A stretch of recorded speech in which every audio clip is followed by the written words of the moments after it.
Halo teman-teman dan dosen pengampu mata kuliah saya, Ibu Putih Febriasari. Saya di sini akan membuat video presentasi untuk ulangan tengah semester 2 mata kuliah manajemen operasi.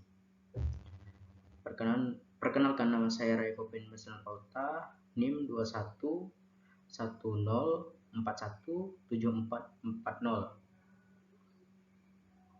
kelas M3, jurusan manajemen. Baik, saya akan menjelaskan materi jawaban UTS saya.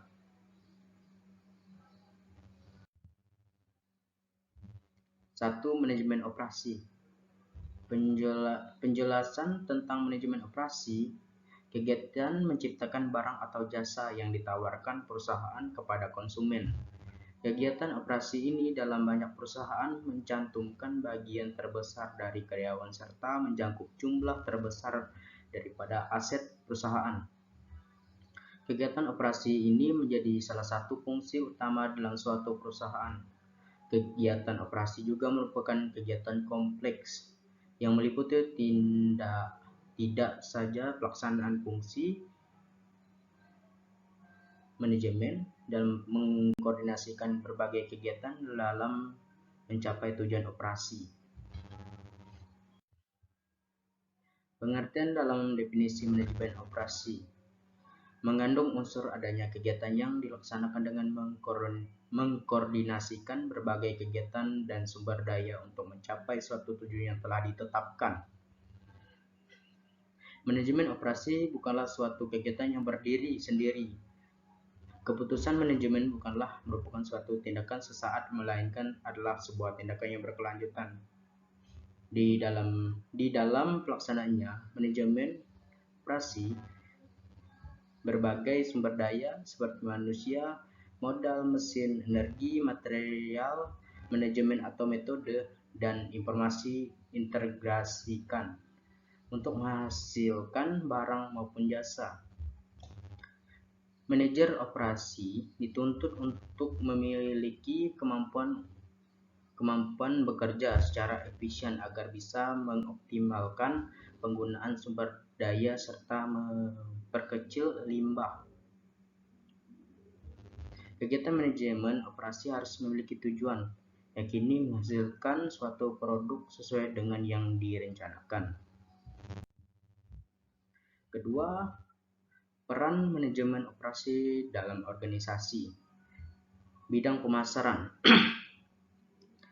Merumuskan dan mengimplementasikan program-program pemasaran yang didasarkan kepada bauran pemasaran, yaitu produk, penetapan harga, distribusi, dan promosi atau disingkat menjadi P4. Pengelolaan hubungan-hubungan yang harmonis dengan pelanggan dan penyalur. Pada jenjang operasional ini, pemasaran diutamakan sebagai teknik.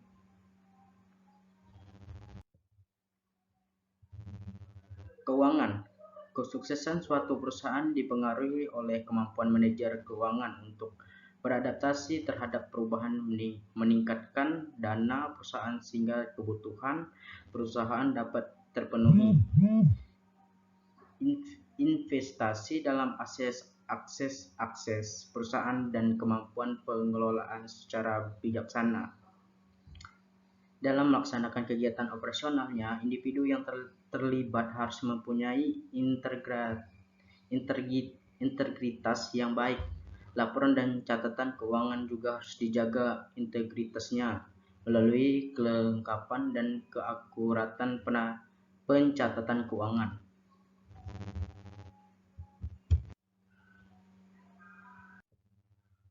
Fungsi pendukung lainnya.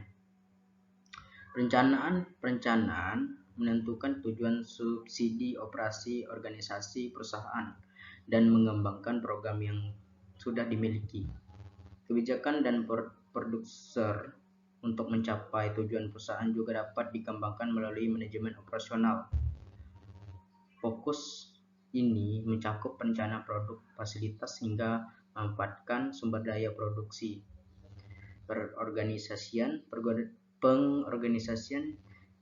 di mana manajemen operasional dapat menentukan struktur individu, kelompok, suku cadang, definisi, dan departemen perusahaan. Penggerakan manajemen operasional juga memiliki fungsi kontrol. Artinya, manajemen operasional dapat meningkatkan standar dan jaringan komunikasi perusahaan, sehingga organisasi korporasi dapat bergerak sesuai dengan rencana yang telah dibuat.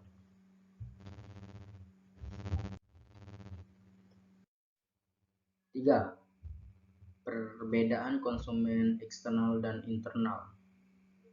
Konsumen eksternal, pelanggan yang bukan memiliki organisasi. Mereka adalah pembeli produk bisnis tersebut tetapi sama sekali tidak berafiliasi dengan perusahaan. Ini mungkin juga berkaitan dengan pelanggan yang membeli atau menyewa produk yang bukan dari perusahaan yang sama, tetapi mereka berafiliasi dalam industri yang sama. Konsumen internal, suatu individu atau karyawan, unit yang membeli atau merupakan penerima produk, bahan, jasa atau informasi dari unit lain di perusahaan yang sama. Perbedaan supplier eksternal dan internal. Supplier eksternal, transaksi yang terjadi antara perusahaan dengan pihak ketiga. Dengan halnya transaksi internal. Transaksi eksternal juga mungkin terjadi antara perusahaan dengan pihak ketiga yang jumlahnya lebih dari satu. Supplier internal, transaksi keuangan yang tidak melibatkan pihak ketiga di luar organisasi atau perusahaan. Transaksi internal biasanya terjadi antara pemimpin dan karyawan atau antara departemen dalam perusahaan. 4. Perbedaan perusahaan manufaktur dan jasa. Perusahaan manufaktur merupakan perusahaan yang membeli bahan mentah lalu diubah menjadi produk akhir untuk kemudian dijual hingga menghasilkan laba. Jadi perusahaan manufaktur juga bisa disebut sebagai pabrik karena produksi sendiri bahan baku mentah menjadi produk setengah jadi maupun produk jadi. Contoh perusahaannya seperti makanan, minuman, dan lain sebagainya. Perusahaan jasa merupakan perusahaan yang menyediakan produk jasa kepada konsumen untuk mendapat laba. Contohnya, perusahaan yang menyediakan jasa adalah perusahaan transportasi, komunikasi, dan lain sebagainya. Perusahaan jasa tidak memiliki persediaan dalam laporan keuangan. Pembelian langsung dimasukkan ke peralatan atau perlengkapan. 5. Definisi dan tujuan contoh proyek kegiatan sehari-hari. Definisi proyek sekelompok aktivitas yang saling berkaitan, mempunyai titik mulai dan selesai yang jelas, menghasilkan hal unik berdasarkan alokasi sumber daya tertentu. Tujuan utama proyek: 1. Menyelesaikan proyek tepat waktu atau lebih awal. 2. Tidak melebihi anggaran. 3. Sesuai spesifikasi guna memuaskan pelanggan. Semua pendekatan sistem untuk mendefinisikan pengaturan, perencanaan, memonitor, dan mengawas sebuah proyek. Contoh proyek dalam kehidupan sehari-hari. Amerika menggabungkan American Airlines dengan US Airways menciptakan tumbang tindih dalam teknologi dan program. Mereka tidak tahu bahwa lembar kerja tidak cukup untuk mengelola sumber daya dan proyek yang kompleks. Untuk mendapat visibilitas dan prioritas definisi dan gelombang yang lebih luas, mereka mulai menggunakan manajemen proyek untuk entry staff, manajemen sumber daya, dan perencanaan kapasitas. Akibatnya, maskapai ini beralih dari memanfaatkan pekerjaan pada teknologi informasi dari 10% menjadi 20%. Ini setara dengan dampak positif berisi dari beberapa juta dolar dalam neraca. Sekarang mereka memilih akses ke data yang lebih andal dan lebih baik untuk membuat keputusan penting tentang proyek dan sumber daya. 6. Hubungan kualitas, waktu, dan biaya dalam pelaksanaan sebuah proyek. 1. Kualitas. Kualitas seperti apa yang mau dihasilkan dengan apa yang kita buat seperti barang dan produk untuk yang dihasilkan. Waktu, berapa lama durasi yang dibutuhkan. Maksimal waktu untuk mendapatkan waktu yang dibutuhkan. Biaya, berapa biaya yang dibutuhkan. Misalnya, besarnya biaya ini sangat tergantung oleh lamanya waktu durasi penyelesaian dalam suatu proyek. Keduanya berubah sesuai dengan waktu dan kemajuan suatu proyek. Menetapkan organisasi proyek. 1. Organisasi sendiri di luar struktur organisasi reguler. 2. Terdiri dari berbagai bidang dan divisi. 3. Umumnya menggunakan struktur organisasi matriks. Merupakan pekerjaan yang menantang karena diasosiasikan dengan pekerjaan dengan tekanan stres yang tinggi, akan mendapatkan tekanan dari segala arah, baik dari atas, bawah, maupun rekan selevel.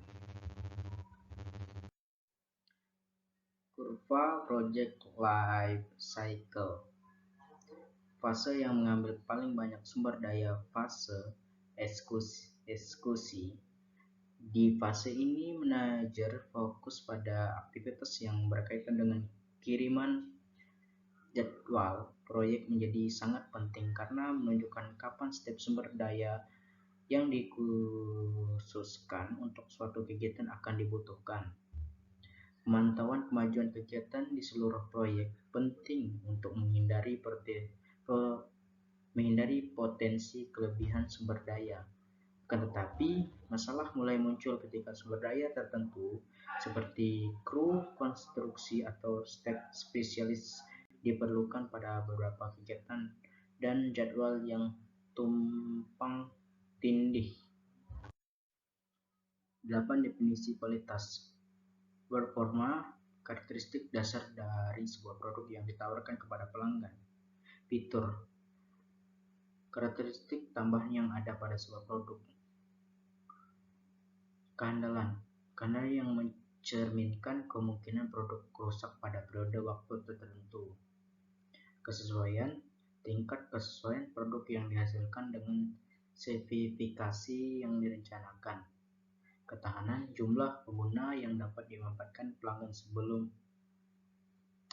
Serviceability, kecepatan, kesopanan, dan kompetensi dalam melakukan perbaikan. Estetika, bagaimana produk terlihat dengan atau secara umum terasa oleh pelanggan. Kualitas yang dipersiapkan, persepsi yang dimiliki pelanggan saat membandingkan produk satu dengan produk lain.